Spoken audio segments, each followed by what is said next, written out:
Bagian 4.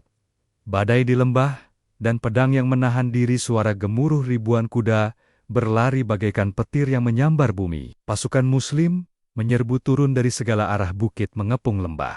Perkemahan musuh seketika menjadi kacau balau tak terkendali. Mereka bangun dengan wajah pucat pasi, penuh ketakutan yang amat sangat. Tidak sempat lagi bagi mereka memakai baju zirah pelindung tubuh.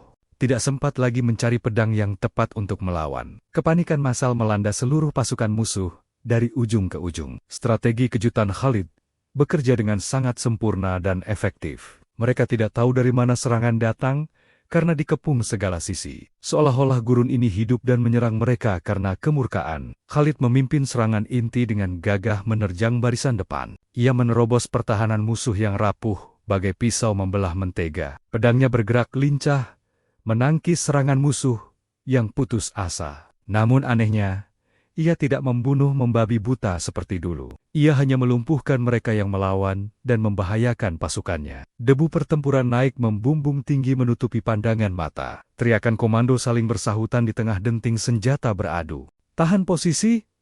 Jangan lari!" teriak komandan musuh dengan panik. Tapi suara itu tenggelam sial-sial dalam kegaduhan perang yang memekakan. Formasi musuh hancur berantakan tanpa sisa kepemimpinan. Mereka terpecah menjadi kelompok-kelompok kecil yang terisolasi. Sangat mudah bagi pasukan Muslim untuk mengepung dan melumpuhkan mereka. Khalid melihat celah terbuka di pertahanan lawan yang sedang goyah. Ia memacu kudanya kencang ke arah pemimpin musuh yang masih bertahan. Pemimpin itu berteriak lantang menantang Khalid untuk berduel.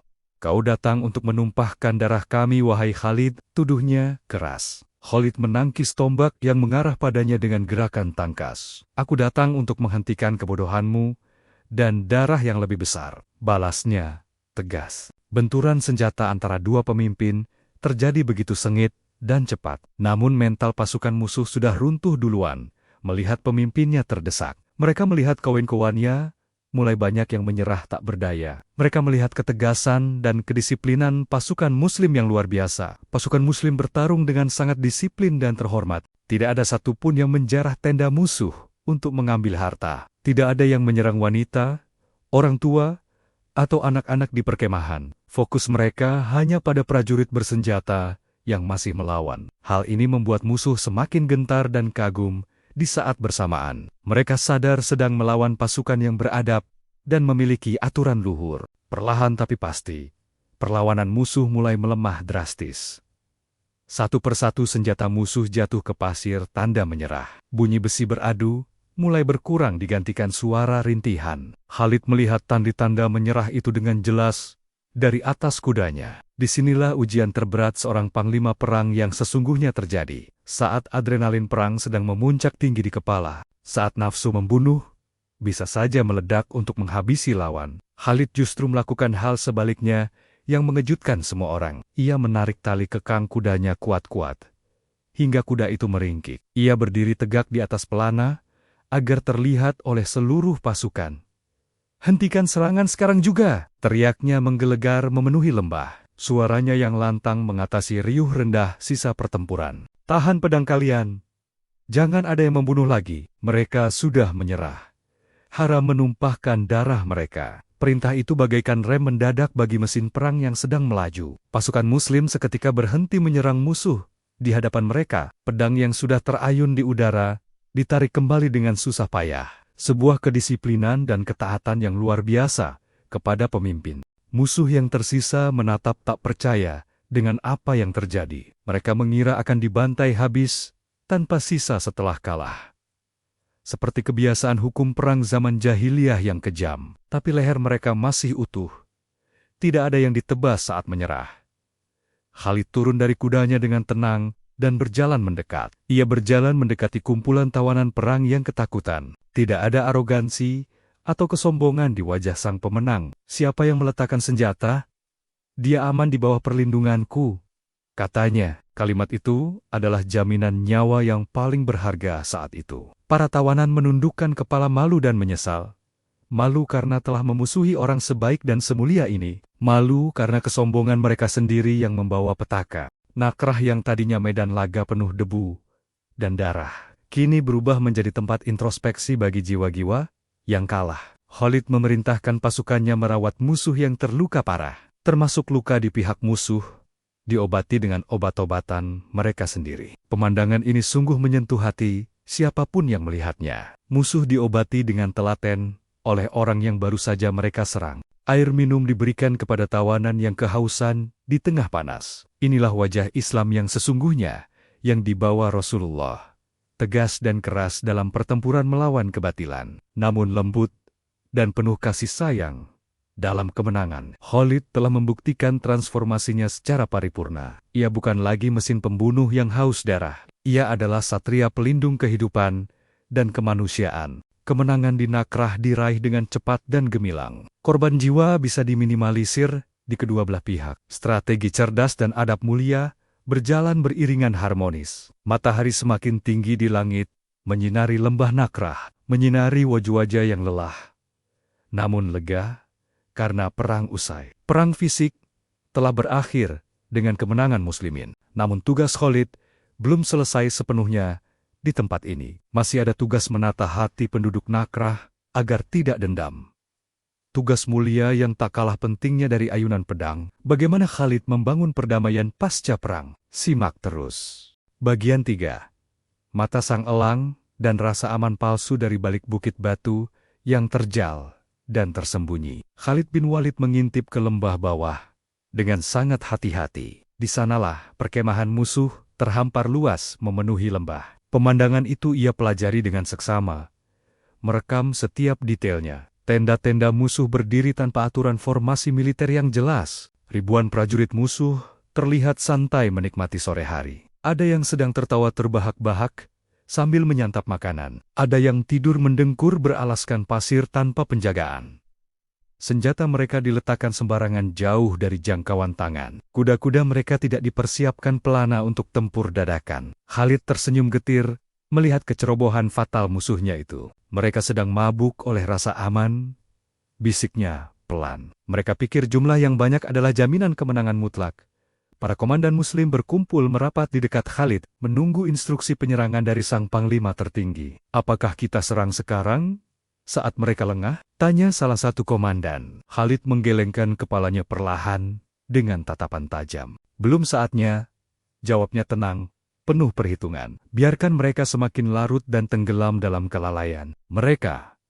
Khalid kemudian menjelaskan filosofi perangnya kepada para wakilnya, bahwa rasa aman palsu adalah musuh terbesar bagi seorang prajurit. Saat merasa aman, kewaspadaan akan hilang seketika dari hati. Saat itulah pertahanan menjadi rapuh dan mudah ditembus. Musuh di Nakrah merasa dilindungi oleh alam dan bukit terjal. Mereka merasa jauh dari jangkauan pasukan Madinah yang mereka remehkan. Kesombongan itu adalah celah yang fatal yang akan dimanfaatkan Khalid. Khalid mulai menggambar skema serangan di atas pasir dengan jarinya. Ia menyusun rencana penyerangan yang detail dan berlapis. Ia tidak akan menyerang dari satu arah saja secara frontal. Itu terlalu mudah diprediksi dan bisa diantisipasi musuh. Ia membagi pasukannya menjadi 3 sayap serangan yang terkoordinasi. Sayap kanan akan bergerak melingkar menutup jalan keluar.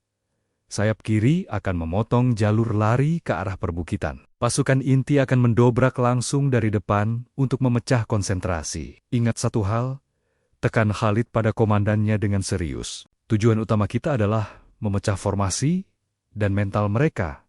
Buat mereka bingung, panik, dan kehilangan arah. Kepanikan akan mengalahkan jumlah mereka yang besar itu.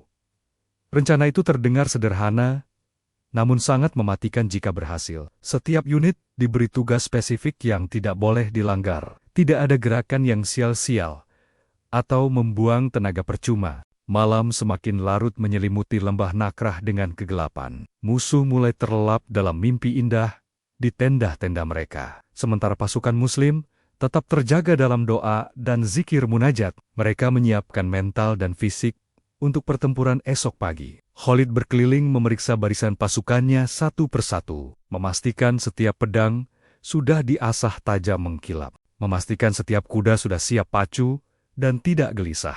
Kita bergerak saat fajar menyingsing nanti. Perintahnya berbisik. Saatnya mata manusia paling susah dibuka. Waktu di mana reaksi tubuh paling lambat merespons bahaya. Pasukan Muslim mulai bergerak menempati posisi kepungan secara perlahan. Langkah mereka sunyi senyap, tanpa suara sedikit pun. Seperti bayangan maut yang merayap di kegelapan malam. Mereka mengepung lembah Nakrah perlahan dari berbagai penjuru bukit. Musuh sama sekali tidak menyadari maut sedang mengincar mereka. Penjaga malam musuh pun terlihat lalai dan mengantuk di posnya. Mereka terlalu percaya diri bahwa tidak ada yang berani menyerang. Inilah harga mahal yang harus dibayar dari sebuah kesombongan. Langit timur mulai menampakkan garis fajar tipis berwarna merah. Cahaya kemerahan mulai menyentuh puncak-puncak bukit batu. Khalid menaiki kudanya dengan mantap dan penuh wibawa. Ia memegang kendali kuda dengan erat, siap menerjang. Matanya menatap lurus ke perkemahan lawan yang masih hening. Semua unit sudah di posisi masing-masing, menunggu komando, menunggu satu isyarat tangan dari sang panglima perang. Keheningan pagi itu terasa sangat mencekam dan berat. Alam seolah menahan napasnya, menyaksikan detik-detik krusial ini. Burung-burung gurun belum berani berkicau menyambut pagi. Semua menanti badai besar yang akan segera pecah di lembah. Khalid mengangkat tangannya tinggi-tinggi ke udara. Itu adalah tanda serangan yang ditunggu-tunggu seluruh pasukan. Detik-detik yang akan menentukan sejarah Islam di tanah ini. Antara keberhasilan strategi jenius atau kegagalan yang fatal. Namun Khalid sangat yakin dengan kematangan rencananya. Ia telah memperhitungkan segala kemungkinan terburuk sekalipun. Kemenangan diraih sebelum perang dimulai.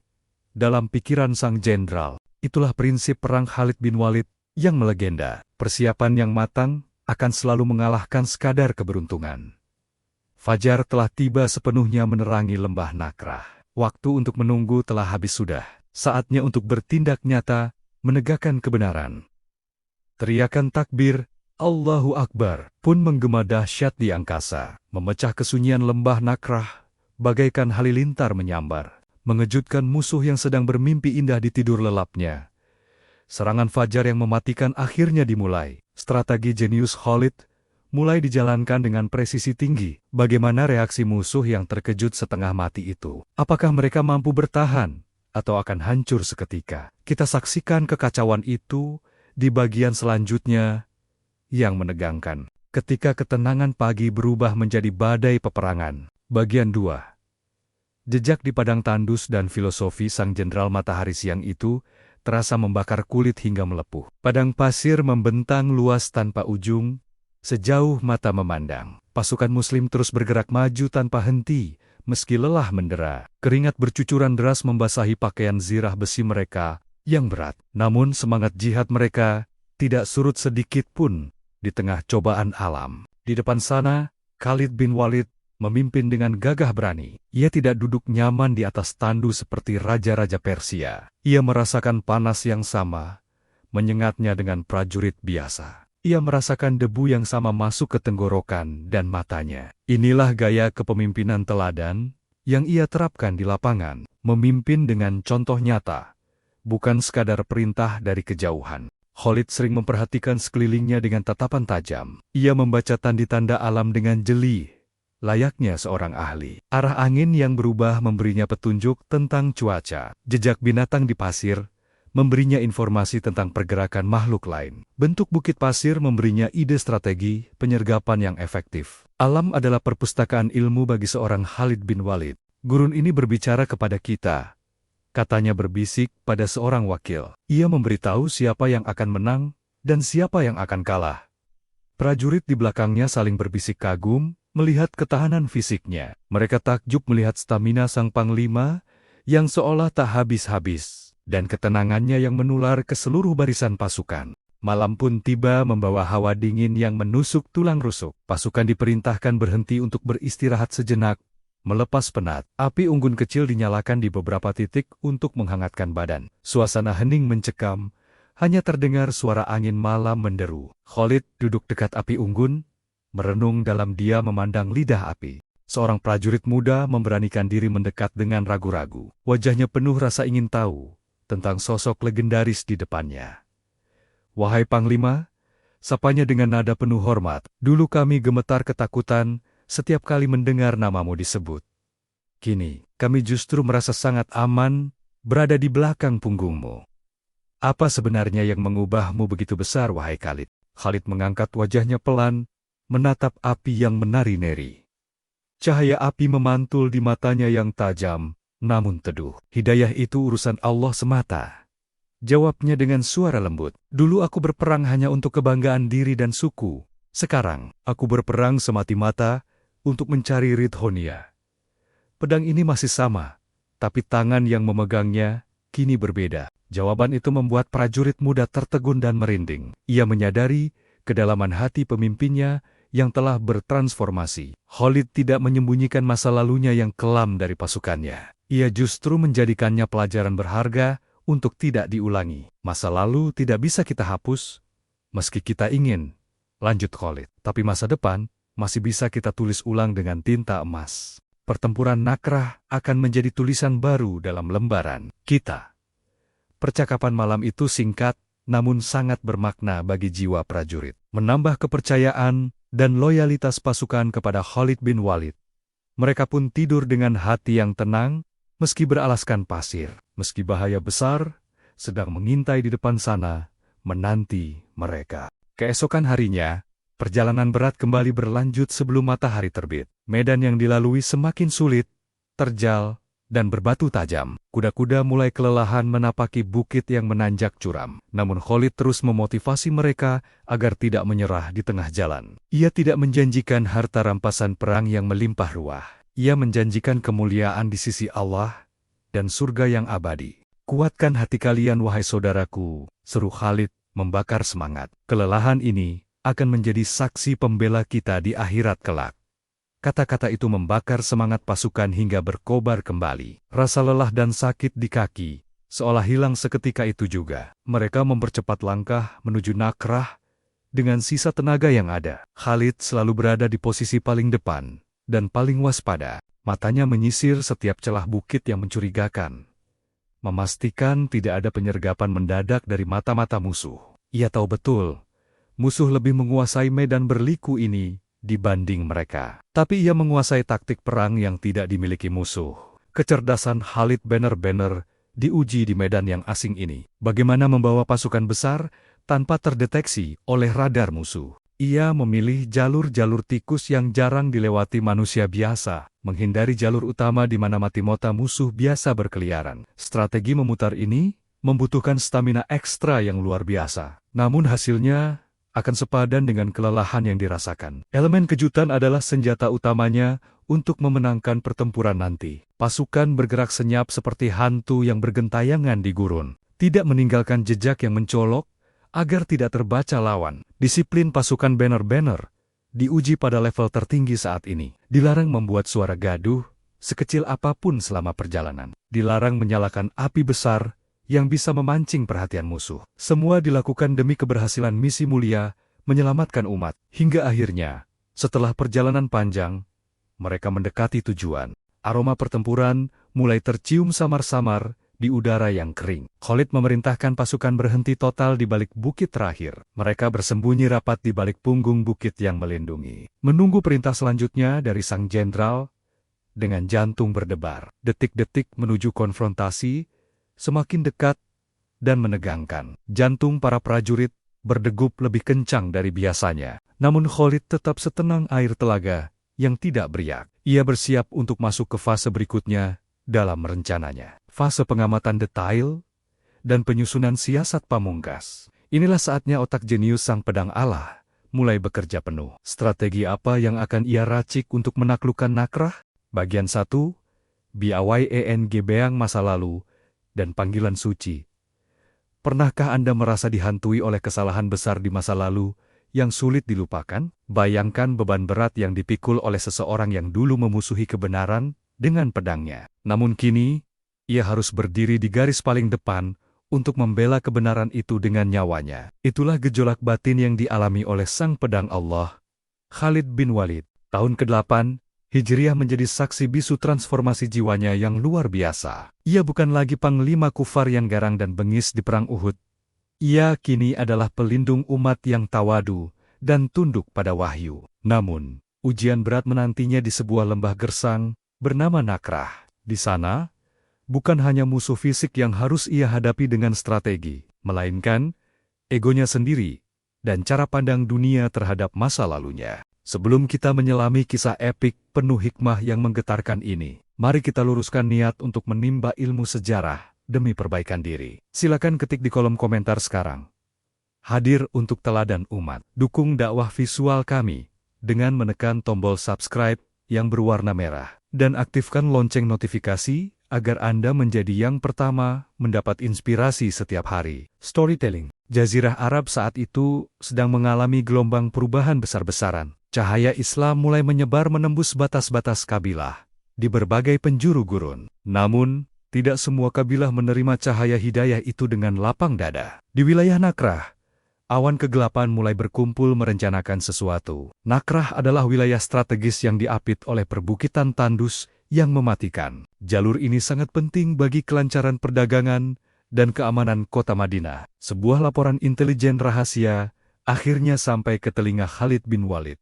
Kabar itu membawa aroma pemberontakan yang pekat dan berbahaya. Sekelompok kabilah bersenjata tengah menghimpun kekuatan besar secara diam-diam. Mereka menolak tunduk pada aturan baru yang dibawa oleh ajaran Islam. Mereka merasa terancam oleh hilangnya kekuasaan lama yang selama ini mereka nikmati. Ketakutan mereka perlahan berubah menjadi kemarahan yang membabi buta. Kemarahan itu kemudian berubah menjadi rencana jahat untuk menyerang. Target mereka jelas, yaitu menghancurkan pusat kekuatan Islam di Madinah. Khalid menerima laporan mengejutkan itu saat matahari sedang terik membakar. Ia duduk tenang di atas hamparan pasir, namun matanya menyiratkan kewaspadaan tinggi. Di masa lalu, Khalid mungkin akan langsung murka dan menghunus pedang. Ia mungkin akan berteriak memanggil kuda perang dan pasukannya untuk membantai. Tapi Khalid, yang sekarang adalah sosok yang jauh berbeda. Ia lebih banyak diam, merenung dalam, dan berhitung dengan cermat. Berapa jumlah kekuatan mereka sebenarnya? Tanya Khalid pelan, namun tegas. Mereka banyak dan bersenjata lengkap, wahai Panglima. Jawab sang pengintai dengan napas tersengal. Mereka sangat yakin lembah Nakrah akan melindungi mereka dari serbuan kita. Khalid tersenyum tipis mendengar keyakinan musuh yang keliru itu. Senyuman seorang jenderal perang yang sangat paham medan tempur. Bumi tidak akan pernah melindungi para pemberontak, gumamnya pada diri sendiri. Khalid kemudian berdiri tegak, menepuk debu yang menempel di jubahnya. Ia memanggil para komandan pasukannya untuk berkumpul, mendengarkan strategi. Tidak ada pidato yang baropi-api atau penuh kebencian yang ia sampaikan. Khalid justru berbicara tentang tanggung jawab besar dan perlindungan umat. Kita bergerak ke Nakrah sekarang juga, perintahnya dengan nada tegas. Kita hentikan niat buruk mereka sebelum menjadi bencana yang lebih besar. Keputusan ini diambil bukan karena nafsu perang atau keinginan menumpahkan darah, melainkan langkah preventif untuk menjaga kedamaian wilayah yang baru berkembang. Khalid tahu betul, jika dibiarkan, Nakrah akan menjadi duri dalam daging. Duri yang bisa melukai banyak orang tak berdosa di kemudian hari. Persiapan pasukan pun dilakukan dengan senyap dan disiplin tinggi. Para sahabat melihat perubahan aura yang nyata pada diri Khalid. Dulu ia berperang demi kebanggaan kabilah dan nama besar leluhur. Kini ia berperang demi menahan kerusakan di muka bumi Allah. Meski begitu, beban masa lalu masih sesekali membayanginya di kala sepi. Ia merasa harus menebus setiap tetes darah kaum muslimin yang dulu ia tumpahkan. Nakrah akan menjadi panggung pembuktian niat tulusnya. Apakah ia mampu memimpin dengan hati yang bersih, atau akankah naluri pembunuhnya yang lama kembali muncul saat melihat darah? Pasukan muslim mulai berbaris rapi, membentuk formasi perjalanan. Kuda-kuda meringkik keras, siap membelah lautan gurun pasir. Senjata disiapkan, bukan untuk pamer kekuatan, tapi untuk kesiagaan penuh. Khalid menatap langit biru sesaat sebelum berangkat, seolah memohon kekuatan kepada Allah untuk menahan gejolak dirinya sendiri. Perjalanan panjang menuju Nakrah pun akhirnya dimulai. Debu beterbangan tinggi di belakang langkah kuda mereka yang serempak. Wajah-wajah prajurit tampak serius, namun tenang, penuh keyakinan. Mereka percaya sepenuhnya pada pemimpin baru mereka yang legendaris. Sosok yang dijuluki Sang Pedang Allah oleh Rasulullah. Namun pedang itu kini tersarung indah dalam balutan keimanan. Tantangan di depan mata bukanlah hal sepele yang bisa diremehkan. Musuh di Nakrah bukan orang sembarangan.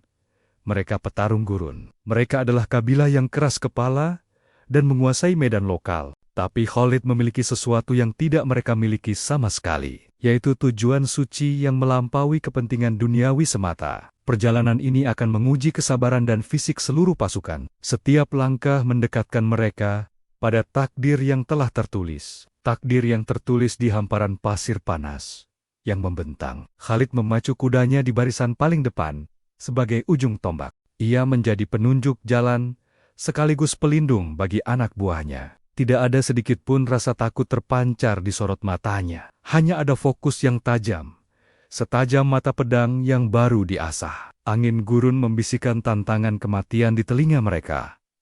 Tapi jiwa Khalid sudah ditempa sekeras baja dalam keimanan. Ia siap menghadapi apapun yang menantinya di lembah Nakrah.